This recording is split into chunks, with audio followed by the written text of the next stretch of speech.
I'm not really sure where to start with this one. I mean, you talk about being resilient, and that this was kind of a microcosm of, I would think, what you're looking for. Yep, it's exactly what we're looking for. It's like there's gonna be times where we give up a hit, or things don't go our way, but the way we battled tonight, I was so proud. I mean, honestly, like, so proud of all of our guys, just not quitting. What Taylor Hearn did in that inning, especially after a mistake, picked his teammate up. Getting out of an inning in the 10th inning with one run, you expect to give up one in the 10th, especially against those guys. And what he did there, what Ian Kennedy did, going 4 outs like that, he hadn't done that all year. Even Joely, battling. I know, he hasn't had the results, but he's still out there battling. Gibby, what he did, Hunterwood with a huge strikeout, but offensively, just grinding. Kiner, the way he's playing right now, it's awesome. I'm really proud of our guys, and we didn't get some breaks tonight. Honestly, like, I felt like there were some things that didn't go our way, but at the end of the day, we had the best hitter on the planet, in the right spot, and came through again. He said that even he admitted that maybe I'm a little surprised by things sometimes, but the ability to stay calm, he says that's something that he's not surprised by. But the results, he said, sometimes it does. It's funny. He in spring training, and I don't speak perfect Spanish, but I asked Luis Ortiz, the word for calm, and calmado, and it was it was something that I was saying to him all spring, calmado. I'd yell at it from the dugout. And, just to see this guy now, like, sink into the ground and just be like, takes a pitch in the 9th inning, 10th inning, whatever. He doesn't get fazed by it. He kind of nods his head, okay, I got you. And, I mean, there's a reason why he's having success, obviously, from a swing standpoint, from a talent standpoint, but I think from a mental standpoint, like, this guy is, he's just, hey, I'm going to stay in the moment. Everything we preach, he's doing. And, obviously, he's, staying at the big part of the field, not trying to pull everything, and opposite field homers galore, in extra innings. But, I mean, this guy, it's really impressive what he's doing right now. You mentioned the tentativeness yesterday. Today, you could tell that message was received. Yes, that's why I'm probably more proud of our guys, because I mentioned it to a lot of our guys, obviously, in the hitters meeting today, and I think it's important for them to know that. In the first couple innings, Willie, ball was down the line, he's diving for it.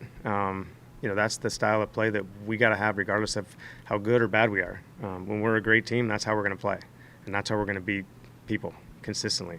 That's how we're going to win a World Series, with that style of play. The way Kiner plays the game, the way Solak plays the game, Trevino behind the play, all our pitchers, the way they're attacking guys, that has to be our style of play. And, it is right now, but we just got to be consistent with that. Thanks, buddy.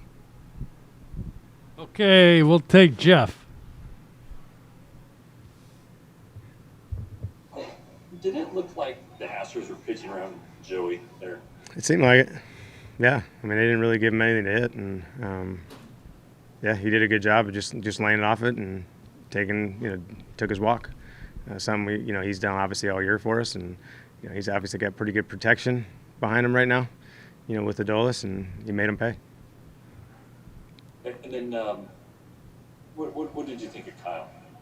I thought he was good. No, I thought he was really good. To go 6 again. I think I heard that's some sort of record for us. The amount of times he has since opening day, it's like pretty much every start you can count on him to give you 6 or 7. With basically hardly any runs. It's just he's executing, big spots. He's able to execute pitches, against really good hitters. He doesn't seem to get phased. Right there at the end, the 3-2, pitch to Correa to end it was shows a lot. Thank you, Chris Halley. Okay, so I couldn't help but notice that you just called Adolis the best hitter on the planet. I mean, you're his manager, so you're going to... I'm a little biased, yeah. But at the same time, the guy is hitting really well. I have to ask, like, what is he... How does he compare to the rest of the stars in this league? I mean, I guess it's kind of – listen, I mean, this game is really hard. It's hard to sustain success, consistent success. Mike Trout came on and was MVP or, close to it, but he's sustained that. So Adolis is going to have to, grow and learn, and just like every young hitter in the big leagues, that they're going to figure you out. But I've already seen that. I've already seen him adjust so many times. Even in mid-at-bat, he's done it, where he'll chase a pitch and he'll kind of nod his head and Next time that guy throws that pitch over the plate, he waffles it in the right center field. So I've seen a ton of growth already, and I mean, it's up to him. I mean, if he stays, especially when he stays in the middle of the field like that, his talent speaks for itself. There's nobody that can throw a fastball by him. He took 103 off of Chapman and hit a rocket to center yesterday with the game on the line. So this guy doesn't seem to be fazed by any pitcher, any type of pitch, left, right. It doesn't seem to bother him. And I feel like it's just the confidence is gaining every day. And it's, this guy's humble nature, but, savage competitor on the field is, it's unique. It's hard to find guys like that that have both of those things. Like, is everything all right with Joelly's shoulder?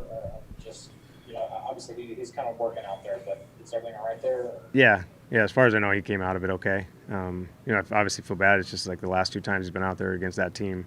I have addressed with him some of his glove. He's like, if you do anything to this team, if you show anything, they're going to pick it up. So I'm not sure if they have anything on him, but, they put good at-bats on him. Honestly, they stayed at the big part of the field. Correa down the right field line on a sinker way. They've given good at-bats against him in particular. So maybe it's just an Astros thing, but I'll get him back out there when I can. Okay, Kyle's ready, so let's do this quickly here, please. Very quickly, Chris Henderson. Hey, Woody, so you talked about this young bullpen being put in certain situations. Can you talk about Hearn's performance coming in that situation? Because that was sort of unique for him. That was amazing. He's grown up so much in the last couple of years. To this year with the situations we put him in tonight, that's a tough one. At home, you got obviously a good lineup. The at bat that Straw had against him was one of the better bats I've seen all year, and he pitched him really tough, and ended up losing him at the end. But to make pitches that he did, especially after a mistake happened behind him, that could usually snowball on you, and the inning could unravel for a younger pitcher. But Dougie went out and talked to him, and he was as calm as can be.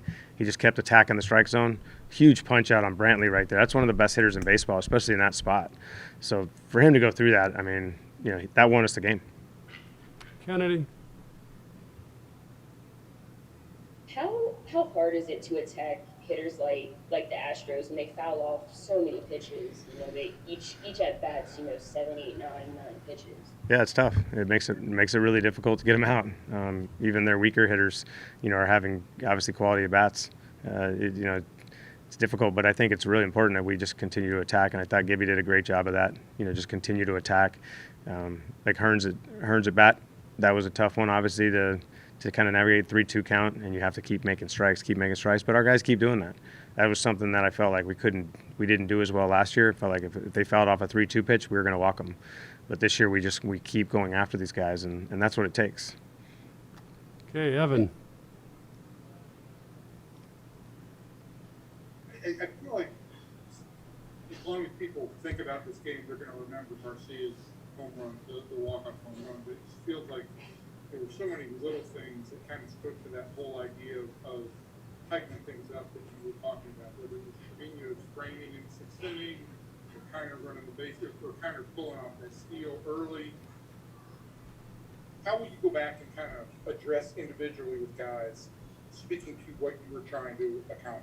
I kind of already did with a few of the guys, especially on the pitching side, but also, talked to Kiner already about that, and just said he sets the tone every day for us, man. Every day. Kiner does that for us.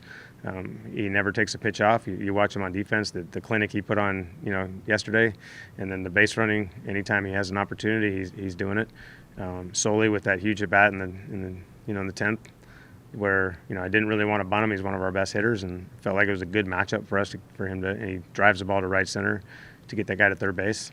So there's a ton of things, and I write them down every day. You see me during the game writing things down. That's why I do it, because I want to make sure that these guys are they know that it's not going unnoticed. So I think it's really important, especially when we're trying to set our culture and like I said, our style of play on a daily basis. Okay, Jeff. Thanks. What do you think of new Rangers superfan Dak Prescott?